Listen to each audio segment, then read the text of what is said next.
أعوذ بالله من الشيطان الرجيم بسم الله الرحمن الرحيم والذين كفروا أعمالهم كسراب بقيعة يحسبه الظمآن ماء حتى إذا جاءه لم يجده شيئا ووجد الله عنده فوفاه حسابه والله سريع الحساب أو كظلمات في بحر لجي يغشاه موج من فوقه سحاب ظلمات بعضها فوق بعض إذا أخرج يده لم يكد يراها ومن لم يجعل الله له نورا فما له من نور۔ اور جن لوگوں نے کفر کیا ان کے اعمال کی مثال ایسی ہے جیسے چٹیل میدان میں چمکتی ہوئی ریت ہے جسے پیاسا آدمی پانی سمجھتا ہے، یہاں تک کہ جب وہ اس کے پاس پہنچتا ہے تو اسے کچھ نہیں پاتا، اور اللہ کو اس نے اس کے پاس پا لیا، پھر اللہ نے اس کا حساب پورا چکا دیا، اور اللہ بہت جلد حساب لینے والا ہے۔ یا ان کی مثال، ان کے اعمال کی مثال گہرے سمندر میں ان تاریکیوں اور اندھیریوں کی طرح ہے جو گہرے سمندر کے اندرونی حصے میں موجود ہیں، جن کو موج ڈھانپے ہوئے ہے، اور اس موج کے اوپر بھی ایک دوسری موج ہے، اور اس موج کے اوپر بادل ہے۔ یہ تاریکیاں ہیں جو ایک دوسرے پر اوپر تلے ہیں، اگر وہ اپنا ہاتھ بھی نکالتا ہے تو وہ اسے دیکھ نہیں سکتا، اور اللہ تعالیٰ جس کے لیے نور پیدا نہیں فرماتا تو اس کے لیے کوئی نور نہیں ہوگا۔ اس سے پہلی آیات میں اللہ تعالیٰ نے ایمان والوں کے اعمال کا اجر و ثواب بیان کیا۔ جو ایمان والے ہیں، جن کے پاس نور ایمان ہے، نور ہدایت ہے، اللہ تعالیٰ ان کے اعمال کا بدلہ ان کو ان کے عمل سے بھی بہتر عطا فرماتے ہیں اور اپنی طرف سے مزید عنایت فرماتے ہیں۔ دنیا میں بہت سے انسان وہ ہے جو خدا کا انکار کرتے ہیں، یا رسول کی رسالت و نبوت کے منکر ہیں، یا قرآن کا انکار کر رہے ہیں، یا کسی بھی اللہ کے احکامات میں سے کسی حکم کے منکر ہیں۔ غرض یہ کہ ان کے پاس ایمان نہیں ہے، ایسے لوگ کافر کہلاتے ہیں۔ تو جو کافر عمل کرتے ہیں ان کے بھی اعمال بہت سے ایسے ہوتے ہیں جو نیک عمل اور نیکی سمجھ کر کرتے ہیں۔ چنانچہ بہت سے کافر نیک کام کرتے ہیں، کسی کو بھوکوں کو کھانا کھلاتے ہیں، ننگوں کو کپڑا بھی پہناتے ہیں، کنویں کھدوا دیتے ہیں، پانی کی سبیلیں لگاتے ہیں، پیاسوں کو پانی پلاتے ہیں، کپڑے پہناتے ہیں، کمبل تقسیم کر رہے ہیں، حتیٰ کہ جانوروں کو بھی کھانا کھلاتے ہیں، اور سوراخوں میں بلوں میں آٹا ڈالتے ہیں چیونٹیوں کے، صرف ثواب کی نیت سے، یہ سمجھ کر کہ ہم اچھے اعمال کریں گے تو مرنے کے بعد ہمارا جو دوسرا جنم ہوگا اس میں ہمیں اچھا بدلہ اس کا ملے گا، کیونکہ ان کا عقیدہ ہے کہ ہمارے 7 جنم ہوتے ہیں، جبکہ انسان کا اللہ تعالیٰ نے ایک ہی دنیا میں جنم رکھا ہے، اس کے بعد پھر آخرت میں اس کا دوسرا جنم ہوگا۔ بس اسلامی عقیدہ یہ ہے کہ دنیا میں انسان آتا ہے، اس کے بعد اس کو قبر میں بھیج دیا جاتا ہے، اور اس کے بعد پھر قیامت آئے گی، قیامت کے بعد انسان زندہ ہوگا، وہی اس کا دوسرا جنم ہوتا ہے، اور وہیں حساب کتاب ہوگا۔ کفار اور مشرکین کے عقائد یہ ہیں کہ ہم 7 جنم ہوتے ہیں ان کے۔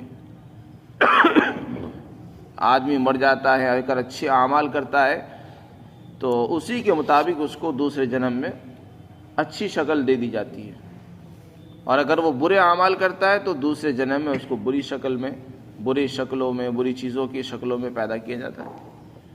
تو یہ سب واہیات ہیں، بے بنیاد عقیدے ہیں، جن کا ایمان سے اور اسلام سے کوئی تعلق نہیں ہے، نہ دین سے ان کا کوئی رشتہ ہے۔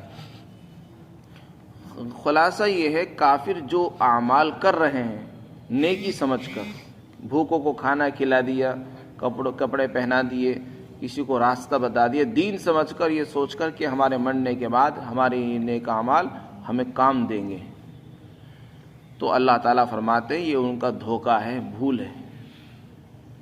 کافر کتنا ہی اچھا عمل کرے، اس کے عمل کا بدلہ اس کو دنیا ہی میں دے دیا جاتا ہے، مرنے کے بعد اس کے لیے کوئی حصہ نہیں ہے، اور جو کچھ بھی ہے بس اس کے لیے دنیا ہی دنیا ہے، آخرت میں اس کے لیے کوئی حصہ اللہ نے نہیں رکھا۔ لیکن وہ چونکہ اپنے گمان میں یہ سمجھ رہا ہے کہ میرے مرنے کے بعد میرے عمل کا مجھے بہت اچھا اجر ملنے والا ہے، تو یہ اس کا دھوکہ ہے۔ اس کو سمجھنے کے لیے اللہ تعالیٰ نے سمجھانے کے لیے دو مثالیں پیش کی۔ جیسے کہ ایک انسان ہے، ریگستان میں سفر کر رہا ہے، جہاں ریت ہی ریت ہے، اور وہاں پانی نام کی کوئی چیز نظر نہیں آتی۔ ریگستان میں پانی بہت کم ہوتا ہے، پایا نہیں جاتا۔ ایک آدمی مسافر ہو، سفر میں اس کو پیاس لگی، اب اس کو پانی کی ضرورت ہے، اسے دوپہر کے بعد دور سے چمکتی ہوئی ریت نظر آئی۔ ریگستان میں جب آپ جائیں گے تو دوپہر کے بعد جو دھوپ پڑتی ہے تو وہ ریت چمکنے لگتی ہے، اور دور سے ایسا معلوم ہوتا ہے جیسے کہ یہاں پانی ہو اور بہت بڑی کوئی نہر چل رہی ہو اور وہ چمک رہی ہے۔ تو مسافر آدمی اس ریت کو پانی سمجھتا ہے اور اس کی طرف کو دوڑنے لگتا ہے، یہ سمجھ کر کہ وہ پانی ہے، لہذا وہاں ہم جائیں گے، پانی ملے گا، پیاس بجھ جائے گی اور اپنے لیے لے لیں گے۔ لیکن یہ پیاسا جب وہاں پہنچتا ہے تو دیکھتا ہے وہاں تو کچھ بھی نہیں، جس کو ہم نے پانی سمجھا تھا وہ پانی نہیں بلکہ وہ تو ریت ہے، اس سے نہ ہم اپنی پیاس بجھا سکتے ہیں، نہ اس کو ساتھ میں لے سکتے ہیں، اور نہ کچھ اور کام آ سکتی ہے، وہ تو ریت ہے۔ تو جیسے انسان کو دنیا میں دھوکہ ہوتا ہے، مسافر کو سفر کرتے ہوئے ریت کو پانی سمجھتا ہے اور جب دیکھتا ہے تو وہ کچھ بھی نہیں نکلتا، اسی طرح کافر کے عمل کی مثال ہے۔ ایک کافر انسان دنیا میں نیک عمل کر رہا ہے یہ سوچ کر کہ مجھے اس کا بہت اچھا اجر ملنے والا ہے، لیکن جب مرے گا تو وہاں سے کچھ نہیں ملے گا، بس اس کی یہ مثال ہے۔ حافظ ابن کثیر رحمۃ اللہ علیہ نے لکھا ہے یہ ان کافروں کی مثال ہے جو جہل مرکب کے اندر مبتلا ہے، یعنی اپنے عمل کو بہت اچھا سمجھتے ہیں اور اپنے عمل پر امیدیں باندھے ہوئے ہیں اور آخرت کا یقین رکھتے ہیں، وہ چاہے خدا کا انکار کریں یا رسول کی رسالت کا انکار کرتے ہوں، لیکن آخرت کا انہیں کسی درجے میں یقین ہے کہ مرنے کے بعد ہم زندہ ہوں گے، مرنے کے بعد ہمیں جو اچھے اعمال ملیں گے وہ اچھے عمل اور اچھے کرم پر ملیں گے، اچھے کام کریں گے تو ہمیں اس کا بدلہ وہاں پر ملے گا مرنے کے بعد۔ تو ایسے لوگوں کے متعلق فرمایا کہ تم نے جو عقیدہ اپنا رکھا ہے یہ تمہارا دھوکہ ہے، اور اس کو سمجھانے کے لیے اللہ نے مثال پیش کی۔ بہت سے لوگ وہ ہیں جو اپنے جہالت کی وجہ سے اپنے آقاؤں کی اور اپنے بڑوں کی پیروی میں لگے ہوئے ہیں، یعنی ان کے جو سرگنے ہیں، ان کے جو سردار ہیں، ان کے مقلد ہیں، ان کے تابع ہیں، ان کے جانشین ان کے مقلد بنے ہوئے ہیں۔ وہ جیسے کہتے ہیں اس طرح کرتے ہیں، وہ جیسا کہہ رہے ہیں اس طرح کر رہے ہیں، انہیں کچھ نہیں پتا کیا کرنا ہے۔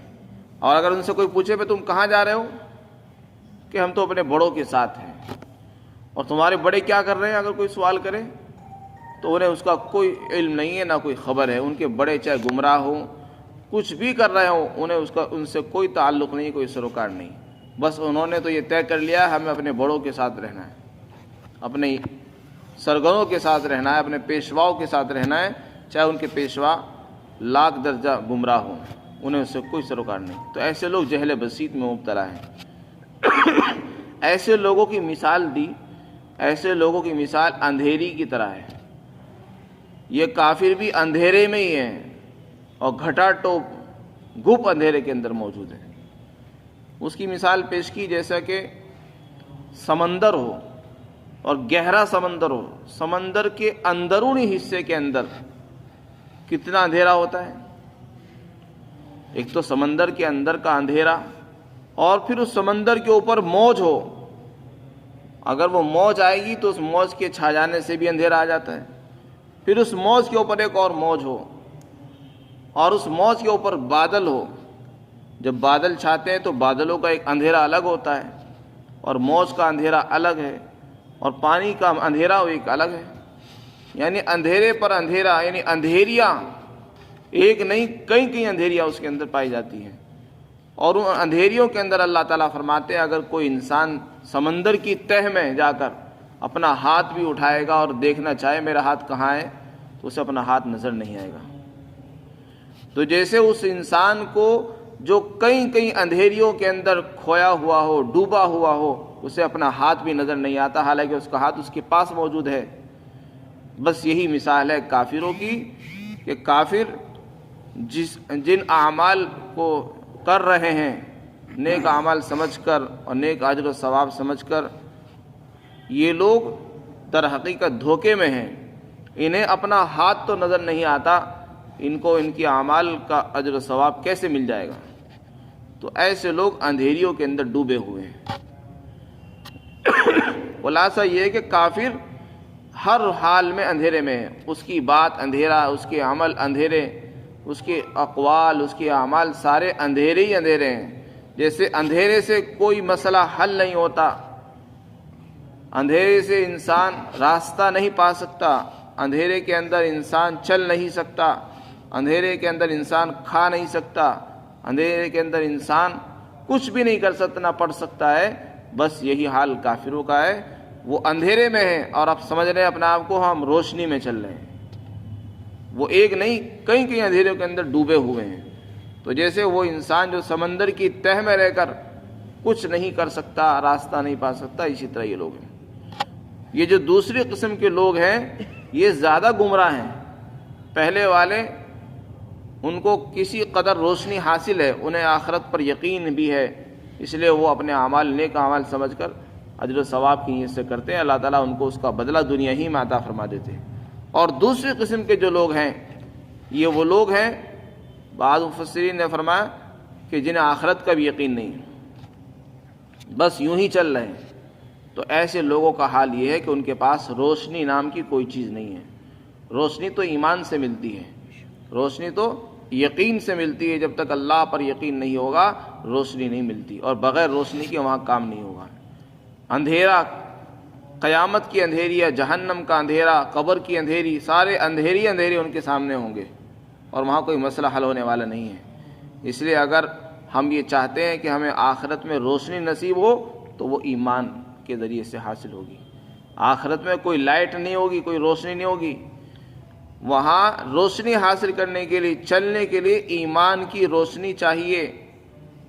قرآن کریم میں ہے کہ جب مسلمان اپنی روشنی میں، ایمان کی روشنی میں چلیں گے تو منافق کہیں گے ٹھہرو ہم بھی چلیں گے تمہارے ساتھ ساتھ، ٹھہر جاؤ تاکہ ہم بھی تمہاری روشنی سے فائدہ حاصل کریں اور ہم بھی چلیں، چونکہ وہاں اندھیرا ہی اندھیرا ہوگا کہ آخرت میں، قیامت میں اس دن ان کے پاس نور نہیں ہوگا تو ان کی روشنی ختم کر دی جائے گی.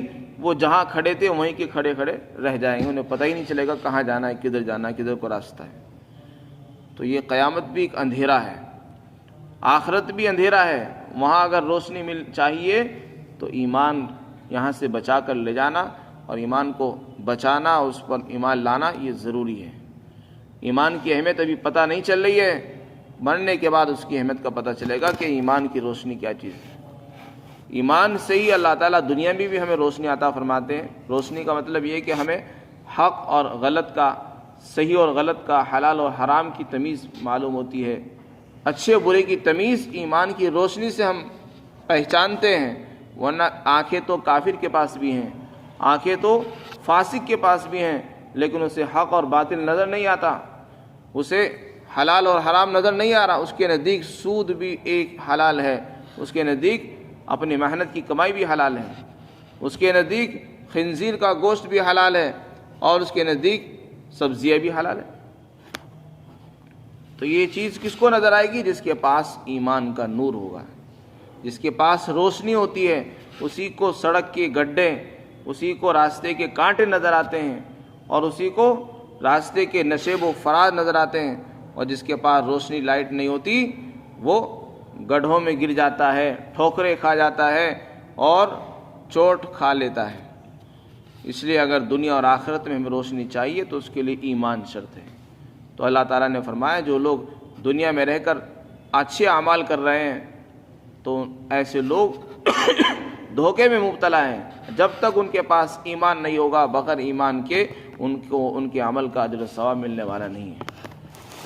اللہ تعالیٰ فرماتے ہیں اور جن لوگوں نے کفر کیا ہے ان کے اعمال کی مثال، یعنی کافروں کے عمل کی مثال ایسی ہے جیسا کہ چٹل میدان کے اندر چمکتی ہوئی ریت ہے، جسے پیاسا آدمی پانی سمجھتا ہے، حتیٰ کہ جب وہ اس کے پاس پہنچتا ہے تو اسے کچھ نہیں ملتا وہاں، اور وہ اللہ کو پاتا ہے وہاں پر، یعنی اللہ کی تقدیر کو۔ پھر اللہ تعالیٰ اس کا حساب چکا دیتا ہے۔ چکانے کا مطلب یہ ہے کہ اللہ کو جو کچھ دینا تھا اللہ نے دنیا ہی میں اس کا حساب چکا دیا، پورا دے دیا اس کو، اب آخرت میں دینے کے لیے کچھ نہیں بچا، اور اللہ تعالیٰ بہت جلد حساب لینے والے ہیں۔ اور دوسری مثال پیش کی، یا گہرے سمندر کے اندر ان اندھیریوں کی طرح ان کے اعمال کی مثال ہے جس کے اوپر ایک موج چھا جاتی ہے، جس کو موج نے ڈھانپ رکھا ہے سمندر کو، اور اس موج کے اوپر ایک دوسری موج ہے، اور اس موج پر ایک بادل ہے۔ یہ اندھیریاں ہیں جو اوپر تلے کہیں کہیں اندھیریاں ہیں، اور جب انسان اپنا سمندر کی تہ میں پہنچ کر اپنا ہاتھ نکالتا ہے تو وہ اسے بھی دیکھ نہیں سکتا۔ اور اللہ تعالیٰ جس کے لیے نور پیدا نہیں فرماتا اس کے لیے کوئی نور حاصل نہیں ہو سکتا۔ اس لیے اللہ تعالیٰ سے دعا کرنی چاہیے کہ اللہ تعالیٰ ہمیں نور ایمان، نور ہدایت نصیب فرمائے، جس کی بدولت ہمیں آخرت میں